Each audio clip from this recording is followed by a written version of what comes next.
that I do not have time to talk a lot about where this all came from, but this is a story of Gideon, and they are battling an enemy that is coming against them, and this enemy is called the Midianites. And the Midianites are coming against them. God has called Gideon to be a military leader. There's a whole nother story about how God called him. God has called him a mighty man of valor and has brought him now to the situation where God says, I'm going to lead you into battle.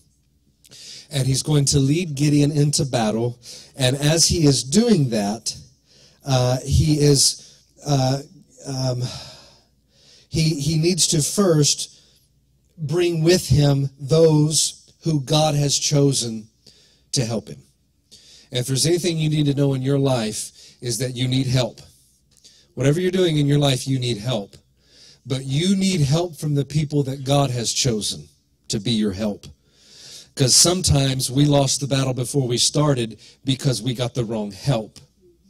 You called upon the wrong people and they gave you the wrong opinions and they led you down the wrong path. You need to first know that God has not just ordained your path and your solution. He's also ordained those who are going to be your help along the way. Okay? And one thing you'll find out is when it comes to who God has chosen to be your help, it's not nearly as much as what you started with. Okay? When I think about this, when I was younger as a minister, as I was a younger minister in my 20s, and I preached through my teenage years, and I had many people who would go with me, and I preached revivals, and I had a lot of people that I called my confidants. I talked a lot of scripture to a lot of people, and shared a lot of things with a lot of people. And but as I have gotten older, and a lot of people in this room will know and understand, the more mature you get in your life and the farther down the path you go, what you find out is the people you call confidants dwindle, the numbers dwindle. But there's nothing wrong with that. Because what is happening is God is reducing the number so that you have less to worry about. Because it's hard to find a weed amongst tares amongst wheat because they all look the same, but with God can dwindle down the numbers. Now he's getting rid of the ones who are going to be a problem for you. Not saying you can't love them anymore, not saying you can't even be with them anymore. I'm just telling you that God is saying that is no longer your confidant. It's time now for you to have the help that I have ordained to be in your life right now. Gideon's about to find out that lesson. Okay, in chapter 7, verse 1. Gideon's got to get his army. Then Jerubbaal, that is Gideon, and all the people who were with him rose early and encamped beside the well of Harod, so that the camp of the Midianites was on the north side of them by the hill of Moreh in the valley. And the Lord said to Gideon, the people who are with you are too many for me to give the Midianites into their land, lest Israel claim glory for itself against me, saying, my own hand has saved me. Now therefore, proclaim in the hearing of the people, saying, whoever is fearful and afraid, let him turn and depart at once from Mount Gilead. And 22,000 of the people returned, and 10,000 remained. Now stay right there. We're going to go on in the story. First of all, I need to talk to you about this first group that left. Okay? Because the message today is called Unprepared but Unafraid. And this message has been on my heart for several weeks, and God has told me that today is the time to preach this, so I'm going to bring it to you. I believe here today that what God is saying is there's things in front of us that look impossible. There are things in front of us that we don't know how we're going to make it through, and we feel very unprepared. But God has reminded me time and time again how many people in the Bible he called who were unprepared and unqualified. And how many times God called people into situations where they actually had no business being there because nothing qualified them and prepared them to be the ones performing this thing. I mean, good Lord, we all hold in high regard the people in the Bible who God used, and we should. But have you ever stopped and looked at that list of people that God used? Let's start with Moses. Well, what was his problem? Let's see. Anger problem and cold-blooded murderer. Okay, so he's got that going for him. He called Gideon. What's Gideon's problem? That's right, he's a coward. Well, he called David. What about David? Well, let's see. Where do you want to start? He was an adulterer. He was a womanizer. He was somebody who took Bathsheba. Seemingly, I don't see where she ever gave her permission. He also was an adulterer. He was a cold-blooded murderer. Well, good Lord. Who else did he call? Well, he called Abraham. What about Abraham? Yeah, that's right. He had a lying problem. He could never tell the truth to save his life. He also called, let's just keep going. He called Jonah. What was Jonah's problem? Oh, that's right. He wanted to run from God no matter what. He ran and hid from God. He called Peter. What was Peter's problem? Oh, that's right. He had a cussing problem. That should help some of us. He called, of all people, he called Judas. He did. He called Judas thief. God called the woman at the well adulteress. God called Thomas doubter. God called Lazarus. Let's see, what was his problem? Oh, yeah, he was dead. See, God called a lot of people that didn't seem to have any reason to be called. As a matter of fact, there was lots of reasons why they shouldn't be one. If you ask me, if you're dead, that should disqualify you. There's many people I will ask for help. Never have I gone to a dead person and expected anything from them. But even that didn't stop Jesus. He said, no, you're the one. I'm going to call you. Paul. I'm going to call Paul. What was his problem? Murderer, oppressor of the Christian people, the last person you would expect. But God called all these people. So in Gideon's story, we have 32,000 men have showed up this day to go be part of Gideon's army. And the first thing that God says is tell all the people who are afraid to go home. I can understand that. Because the last thing I want in my army is somebody who's afraid to be there. You know, and I coach football, and Jeremy and we coach football, and dear God, don't get me started. And I believe the season's over, and I'm about to dance and shout over that, by the way. Hallelujah, can I hear it over here? But there's one thing I know, I can deal with a lot of kids out there, and I can teach them what to do, but the thing I cannot fix is the ones who are afraid to be out there. And if you're afraid to be there, you're not going to be in it. I can teach you all of it in the world, but if you're afraid to be there, no matter what I've taught you, you're not going to do it. You're going to run and get away because you're fearful for yourself. And so God said the last thing we need in this army is people who are afraid. And that's great and that's fine, but what blows my mind is in a group of 32,000 people who showed up to be part of the army, over 2/3 of them went home at the first chance of getting out because they said, I'm afraid to be here. Then why did you show up?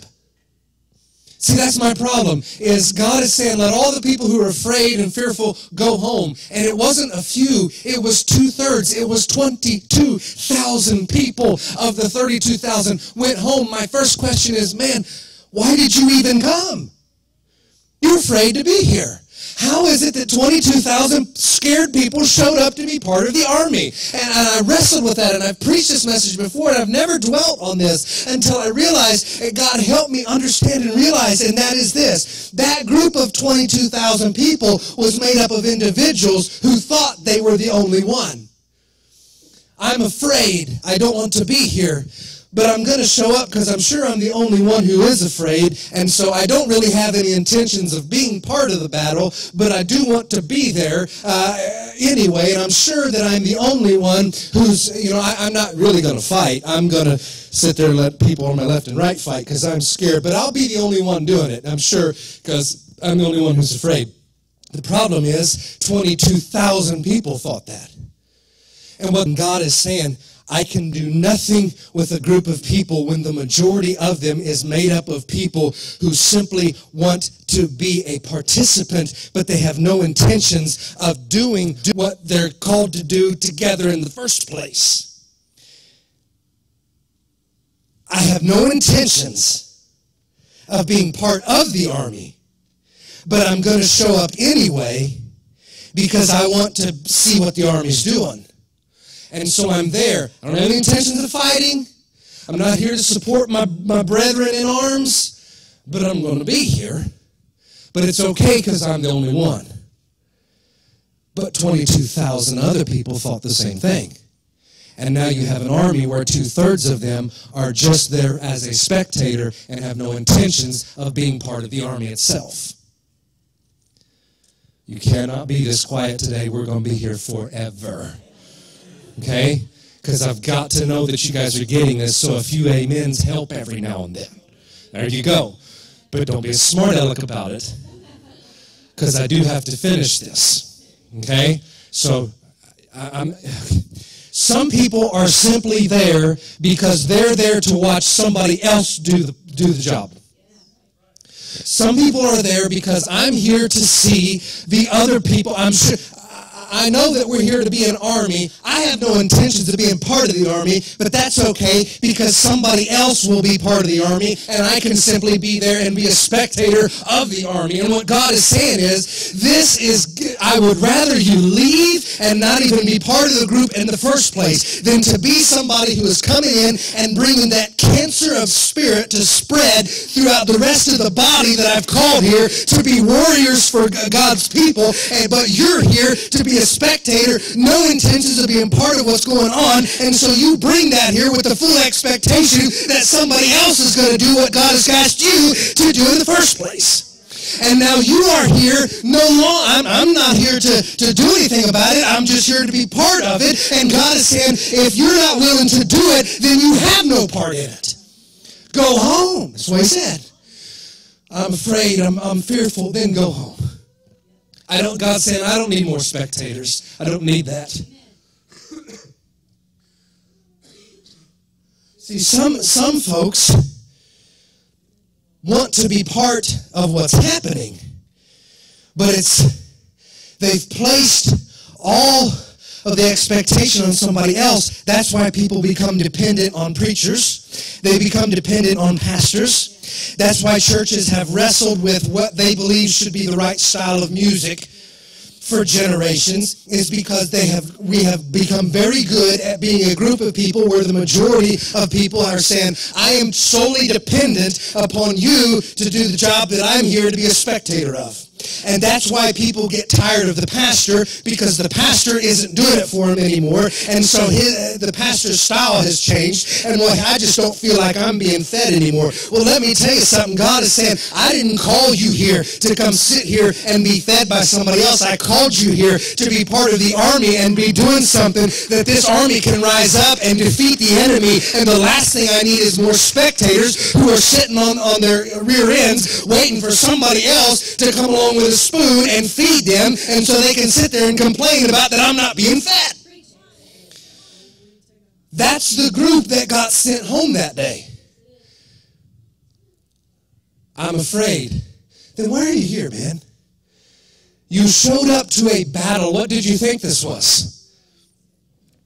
And I said a long time ago, God, what I want to do, and I'm going to share this on myself, and God help me. Yeah, I prayed a long time ago, because you do that as a pastor every once in a while. And you pray for the church. And I began to pray for the church, because you start to notice things within your church. You can't help but notice them. And I began to say, God, I pray, will you please help me, God? I pray that the people will once again get excited about church. Hold on, don't embarrass yourself, because I'm about to embarrass me. God, I pray that the people will get excited about church again. And God said, how dare you? Excuse me? God, I want the people to be excited about church. And God said, I heard you. How dare you? I didn't call anybody. I didn't send my son so that people can be excited about church. Because it's when people put their expectation on the church and they want the church to keep them excited, that's when you have wavering faith amongst the people. Because sometimes the church isn't enough to keep them excited. How dare you think this is all about people? This is what God said to me. How dare you think that this whole thing has been about people being excited about church? He said, why don't you ask me to help you get the people excited about Jesus? Because a church that's excited about church is temporary and you can't count on it tomorrow, but a body of people who are excited about Jesus. So no longer is it my prayer that anybody in this church is excited about church. My prayer is, can we get excited about Jesus? Because when it's Jesus that you're excited about, I can disappoint you, but it won't make a difference. Somebody in the church can do something that you didn't like, but it doesn't make a difference because you're not here to be excited about them. You're not here to be excited about him. You're not here to be excited about the music. You're not here to be excited about anything that's going on. You're here to be excited about the Jesus that lives on the inside of you. And the presence of God that dwells amongst people who are called together and worship the holy name of Jesus. And lift up praise unto heaven and to the King of Kings, the Messiah, Jesus Christ. And God said, you get them excited about me and see what happens. Do not try and get your people excited about church. Because that is a group who will leave when you weed out the ones who don't have what it takes to win the battle. They'll be the first group that steps out. And Gideon, you had 32,000 and that looked good, real good. But the first thing you did was ask for the ones who are afraid, the ones who really aren't here to be participants in the battle. I need you to go home and think of the shock that Gideon had when 2/3 of his army was gone.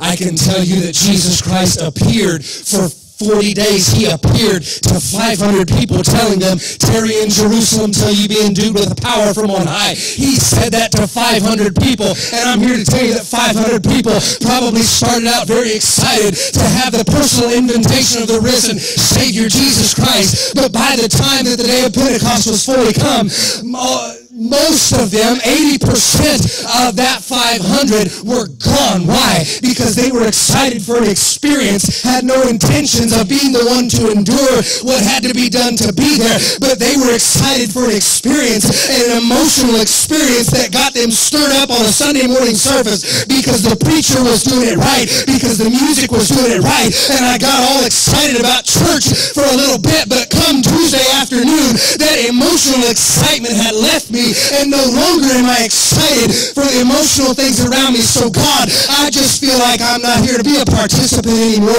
but I will be a spectator. And so God is saying, then you don't have what it takes to be there on the day of Pentecost when I pour out my Spirit. Because when he poured out his Spirit, 500 people were not there, 120 people were there.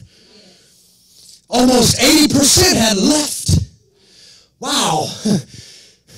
See, I get excited with scriptures that say things like where 2 or 3 are gathered together. Because we've gotten ourselves a ministry where we believe we got to get 80 or 100 gathered together in order for Jesus to be there. I'm excited to know that God says, you know what? I'm there when it's 1 or 2 or 3. And some people are like, man, I can't even get 2 or 3. No, think about it for a second. He just needs you. Because you and God make 2. You and God and the Holy Spirit dwelling in you make 3. So where 2 or 3 are gathered together, there I am in the midst of them. So he said, let the rest of them go home. 22,000 people left. He's there with 10,000. Let me read. Verse 4, but the Lord said to Gideon, the people are still too many. Bring them down to the water, and I'll test them for you there. Then it will be that of whom I say to you, this one shall go, and the same shall go with you. And whom I say to you, this one shall not go, the same shall not go.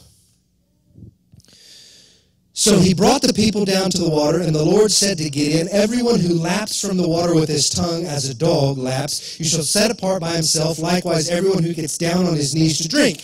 And the number of those who lapped, putting their hand to their mouth, was 300 men. But all the rest of the people got down on their knees.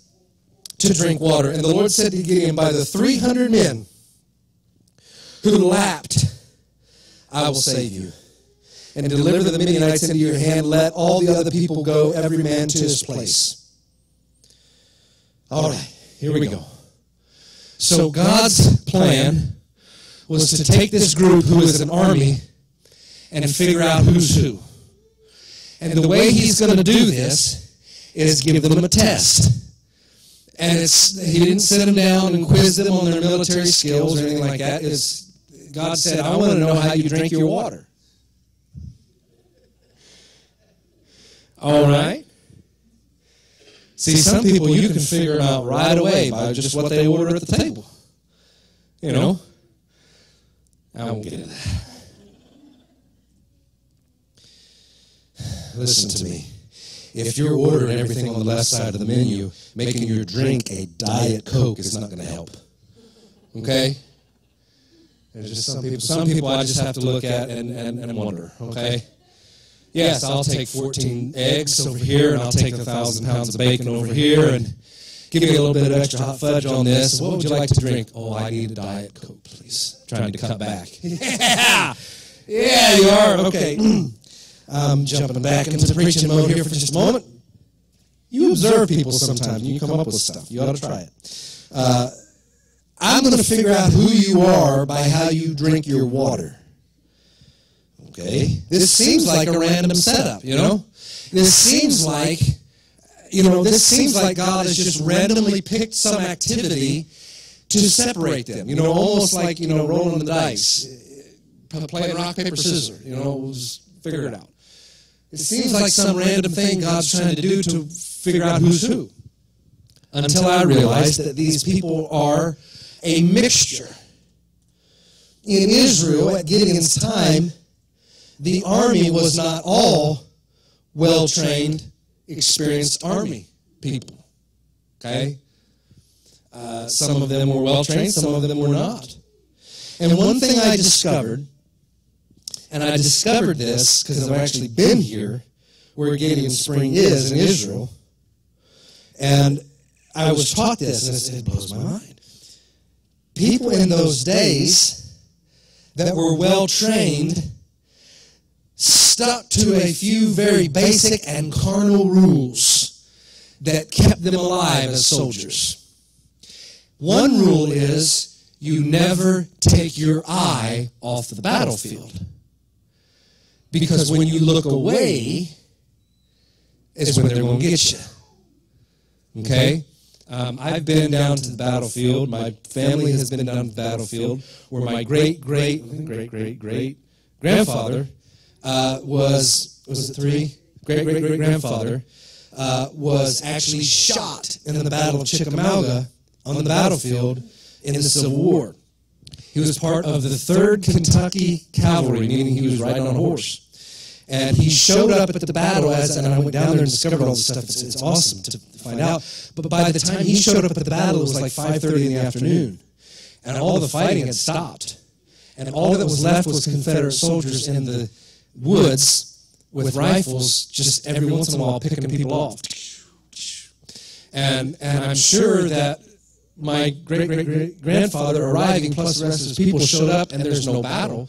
And I've stood on this battlefield, and it's probably wide open, and maybe there's a lot of stuff from the battle that happened, but, well, that's a long ride from Kentucky to get to northern Georgia, so I'm sure it was, relax. And I can just see him sitting there, like, oh, I need to stretch out and get a little bit of water, and pow!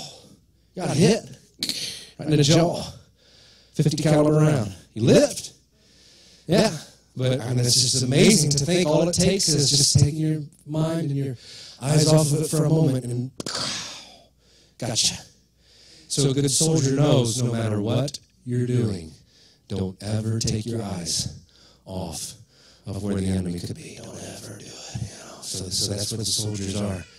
And so even I'm talking anything. I'm talking when they go to the bathroom, when they do anything, don't take your eyes off. And so I'm thirsty and I need some water. So get down here on my knees because I'm not taking my eyes off the battlefield. And I'm looking. And so that's people who got down to drink the water on their knees. That was them. Well-trained, experienced soldiers. I know not to take my eyes off this battlefield. In fact, I can't even bend down to do this because so I'll use my hand to dip the water up. The other thing is you never take your hand off your weapon. Never, ever take that hand or have your hand unavailable to reach the sword. So always keep one hand available, you know. So that's why you have a group of soldiers in this story that some of them got down to drink that way. They got down on knees, not bending down, and I'm keeping one hand ready with my, and then I'm getting my drink this way. You know. So the people who did that were very well-trained, experienced soldiers. Okay? Because it's evident from the story. They didn't take their eyes off the enemy. They didn't keep their hand. They kept their hand close to their weapon.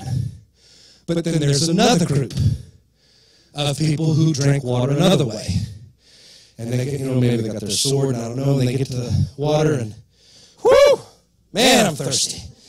Let me get this sword out of the way. I'll toss that over there. I don't need that right now. And man, oh man, I'm thirsty. Oh, I'm thirsty. And I drink like that. They've taken their eyes off the battlefield. They're using their hands. They're not trained. They have no idea. They've taken their eyes off the... These are the first people who will be shot at the Battle of Chickamauga. Okay, these are the first people who will be picked off the horses. It's these guys go, whoo, man, I'm thirsty. Get this sword out of my way. I don't need that, you know. And drink and drink and drink. And that's the group that God said, take them. What? Yeah, take them. Now, wait a minute. See, I got these other guys. They knew what they were doing. You know, they're well-trained. These guys right here, they have not a clue. They can't even drink water like a soldier. I'm not even talking about fighting. They can't even drink water like a soldier. I'd hate to see how they are with a sword. You know? This is the last group of people you want. I'm like, wow. This is the group he wants to take, 300. And you know, that by itself, that preaches good. You know, hey, God will take the most least qualified. And he will. He did. But what didn't register with me for years is the fact that it just blows this away from me.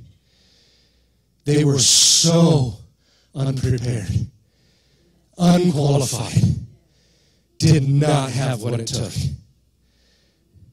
But they weren't scared. How do I know? Because they had the chance to leave. All who are fearful, go home. They had the chance to leave. They had no idea what they were doing.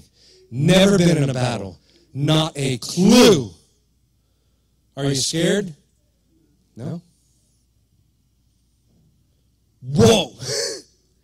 That blows me away. You had no experience. Yeah, I know. You're not scared? No. Strangest thing.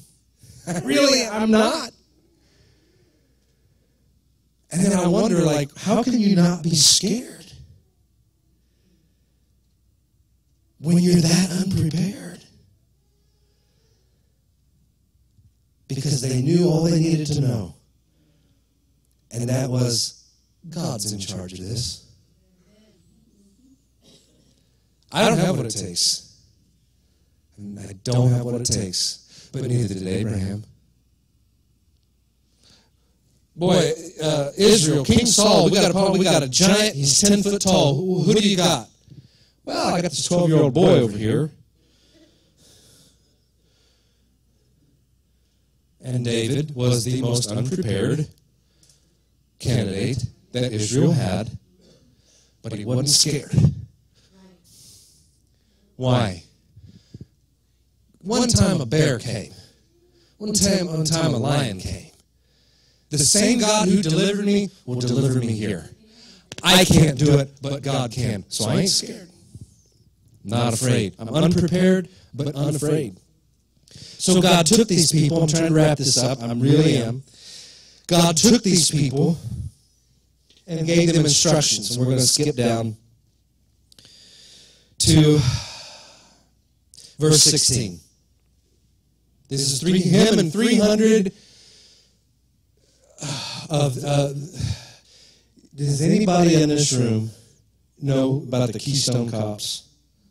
Is there any? I'm talking. There's a few that you kind of have to be a little older or a little weird to have any interest in it, because the Keystone Cops, what this was, I mean, this was like short movies way back then. It was a comedy, and these were cops, and they were policemen, and they were just a mess. I mean, everything they did was like Laurel and Hardy, Abbott Costello stuff. It's the Keystone Cops. Gideon has 300 Keystone Cops with him. You know, he's got people that have got their sword in this thing backwards. You know, he's got guys who have, you know, who have got their breastplate on like their thigh, you know, and got their helmet on backwards. And, you know, I'm going, you know, Gideon has 300 of those. And he's going into battle. And he's going to give him instruction, verse 16. Then he divided the 300 men into 3 companies, and he put a trumpet into every man's hand with empty pitchers and torches inside the pitchers. These pitchers would be just basically hollow jars of clay, okay? But inside of that is a torch with a lit flame. So you can't see the flame that's on the inside because that clay vessel is hiding it. Keep that in mind. And he said to them, look at me and do likewise. Watch, and when you come to the edge of the camp, you shall do as I do. Good God Almighty. Boy, if there's ever a thing God needs, is people who are just willing to go and do what I do. You know, I don't need to. No, God, I need you to tell me. I need you to tell me. I'm going to tell this. Sometimes you look for really good examples in your life, and God laid one on me. I mean, pow! And when He throws something that big across the plate, I'm going to swing at it. And I say all that because I'm going to have to pick on somebody. They're not here, but I'm going to pick on them anyway, and that would be one of my best friends, but it's my cousin, Brian Wesley. I'm going to pick on him just a little bit. They have a little guy. They've got baby Reagan, who is, I'm just his hero. I don't know why, but I am. I love that little guy. But before Reagan was born, this was their first baby. Brian and I were talking about some stuff, and one thing we were talking about is, you know, well, what are you guys going to do? What's your plan? I was trying to give him some pointers, you know, because I'm an expert. I've got 3 kids, expert, you know, especially about the whole birthing thing. I got that down. Now, it took me a while, but I got it down. And I was trying to give him some advice about in the hospital, and here's what you do. And I kept trying to say, you know, here's what you should expect, here's what you should do. And he was like, I got it. And I could tell he wasn't listening, you know. He's like, whatever. And I was like, well, I mean, do you want me to give you any more pointers? He's like, no. Here's what he said. I can't even say it. I'm literally going to crack up when I think of. Here's what he said to me. He's like, it's okay. He said, we have a birth plan.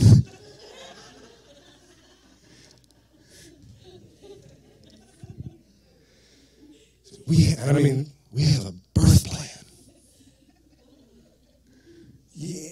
Yeah, you do. Yeah, you got a birth plan, don't you? Okay? And listen, and in all honesty, I'm sure that we had a birth plan with the first child. I'm sure. But, I mean, very early on, God made sure, and Baby Jet made sure, I don't care about your plan. They said, we got a birth plan. And see, here's the thing, a lot of us in our lives, we've got things that we know God's trying to birth through us. The problem is, we've put together too much of a birth plan. God, here's how you're going to do it. Here's when you're going to do it. But here's the thing, is you'll walk up to God. God, I've got it all laid out. God, I got my plan. God says, let me just take a look at this plan you got here. Okay. Okay, good. Now we got that out of the way. Let me tell you what we're going to do, you know. Because God ain't interested in your plan. Okay? And that's going to mess some people up if I leave that there. I know, okay? God don't care about your plan. Okay? Probably 300 people had a plan. Okay, here's where we're good. No. I just need you to go where I tell you and do what I do. That's it. Well, God, what's the plan? That's it. Here's your plan right there. Go where I tell you and do what I do. There you go. There's your plan. And they're about to have baby number 2. And I'm having so much fun with that. Oh, because they got a plan for that one too. And it's... I said, bless his heart. God help them. And you know what? They're very good. They're very good with that boy. I'm sure they'll be good with 2. But it's just so funny. It's just so funny because, I mean, literally he said to me, and this was just a month or 2 ago, because I was like, you're about to have 2 babies. I don't know about this whole nap schedule you got going on. And he looked at me square in the face and said, no, there's 2 of us. 2 babies outnumbers 2 grown-ups by like 100-fold. You're going to find that out, okay? Just so you know. There's 2 of us. I have all these great examples, and I can't wait to tell them, So just keep them coming.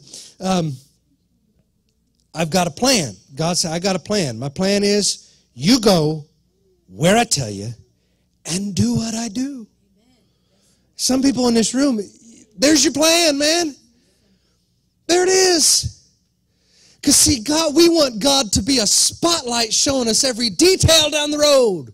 Shine the brightest light you can down the path, God, so I can see everything. But God said, no, I'm a lamp unto your feet. All you need to know is, all I've got to shine the light on is your next step. You ever tried to walk through the dark holding the flashlight way up here? It doesn't take long. You realize, nope, I need the light down here. And so God says, that's where my light is. Go where I go and do what I do. Simple. So Gideon says, you guys got to go do that. I'm going to wrap this up here in just a second. I said that last time. When I blow the trumpet, and all who are with me, then you also blow the trumpets on every side of the camp and say, the sword of the Lord and of Gideon. So Gideon, 100 men who were with him, came outside the camp and begun in the middle watch. It's the middle of the night. They posted and watched, and they blew the trumpets and broke the pitchers that were in their hands. Oh, God, I got to fight. Actually, no, you don't. Gideon and his army didn't have to fight. The enemy took care of themselves. In other words, God took care of the enemy. God said, all I need you to do is blow your trumpet, which, by the way, that's your praise, and break open the jar so that the light shines. Inside of that vessel of clay was a light. From the outside, the vessel of clay looked worthless.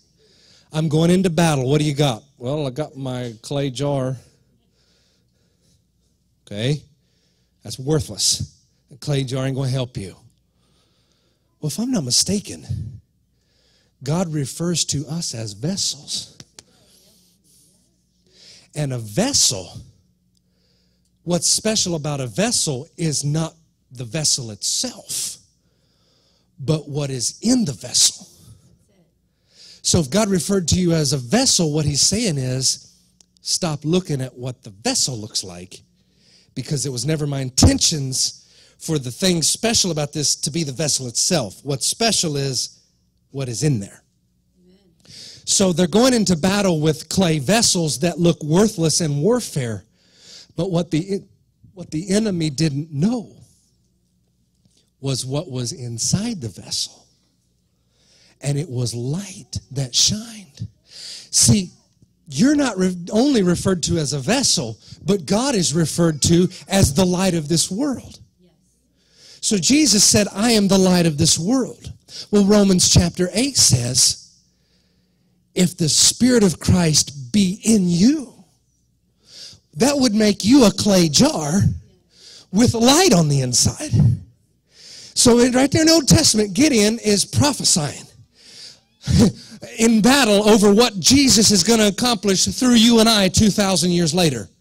Because the instructions were, blow the trumpet and break open the jar. Because God is saying, stop trying to figure out how the clay vessel is going to win the war, and start figuring out how you can break open the clay vessel to let the light which is on the inside shine. Because that clay vessel will not win the battle, but the lights that is on the inside will make the enemy run. Because when the enemy heard 300 trumpets around the city blow, and all at once 300 torches that weren't there a minute ago were suddenly there, the enemy thought they were surrounded by an army of 50,000. And the enemy didn't know what to do, and they got scared, and Gideon didn't even have to fight, which is a good thing when you got soldiers with the swords in backwards. See, God said, I don't need people who can fight. I don't plan on you fighting. Oh, God, God said, I know what you need. I'll make sure you got it, man. Go where I go and do what I do. Let your praise come out. Break open the jar and let the light shine. Because you can be unprepared, but you also have to be unafraid. Come up here to the music for just a moment. Listen to me. Fear, and I'm going to get into this a little bit next week. I got things I didn't get into, so I'm going to do part 2 next week, okay? Which means you have to come back, okay? Fear is dangerous because fear doesn't always look like fear.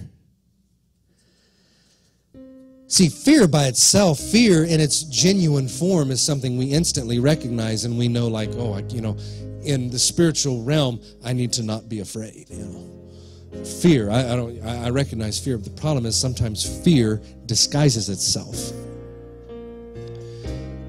and when fear disguises itself, that fear actually is winning the battle, and you don't know it.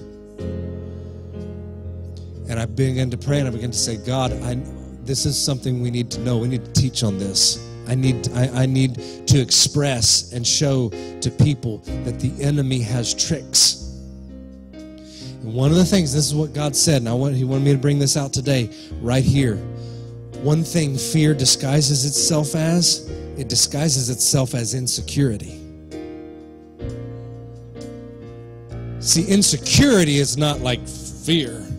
Insecurity is kind of like, and insecurity now leads to the need for affirmation.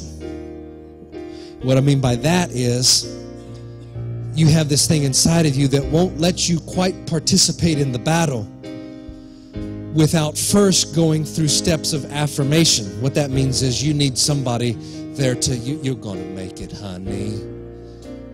Oh, we love you.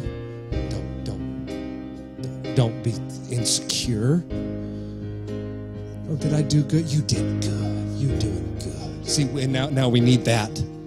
And so now you can't participate in the battle simply by the way God's leading you. You'll get there. It's just you have to travel through all these levels of fleshly affirmation first.